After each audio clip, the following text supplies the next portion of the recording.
Here's a 400-word script about 1966 vintage culture, perfect for a short documentary narration, video voiceover, or podcast segment. Title: 1966 A Vintage Year. Narrator: calm, nostalgic tone. 1966 a year that captured the spirit of change, rebellion, and reinvention. A vintage year. The world stood on the edge of a cultural revolution, where old norms collided with fresh ideas, from fashion and film to music and machines.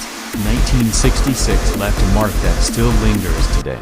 Cut to black and white footage of bustling London streets. In the heart of London, the swinging 60s were in full bloom. Carnaby Street wasn't just a shopping destination, it was the epicenter of mod fashion. Mini skirts, bow patterns, and go-go boots redefined style. Designers like Mary Quant made waves, empowering women to express themselves like never before. Transition to music. Across the airwaves, music was electrifying. The Beatles released Revolver, an album that bent the rules of pop and embraced psychedelic experimentation. The Rolling Stones pushed boundaries too, proving rock and roll was more than a fad, it was a force. Switch to footage of the US. In America, 1966 saw the rise of the muscle car.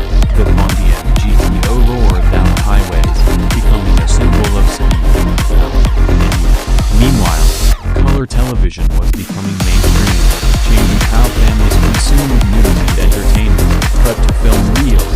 At the movies, the good, the bad and the ugly redefined the Western. Clint Eastwood's story Gunslinger became an icon, while French and Italian cinema talent Hollywood lived, ushering in a new wave of artistic expression. Footage of civil rights marches. But 1966 wasn't just about styling sound, it was also a time of protest. The civil rights movement intensified. Muhammad Ali refused to be served in the Vietnam War. Youth around the globe demanded a voice and they weren't taking no for an answer. Closing montage. The vintage of 1966 isn't just about what we wore or what we drove. It's about the world in motion, a year when art, politics, and culture collided and something timeless was born. Narrator: faded photographs and vinyl records may be all that remain, but the energy of 1966? That still echoes every time you hear a fuzzed-out guitar or a zip-up a vintage jacket. End title: 1966 A Vintage Year. Would you like a version tailored for a specific platform, like YouTube or TikTok?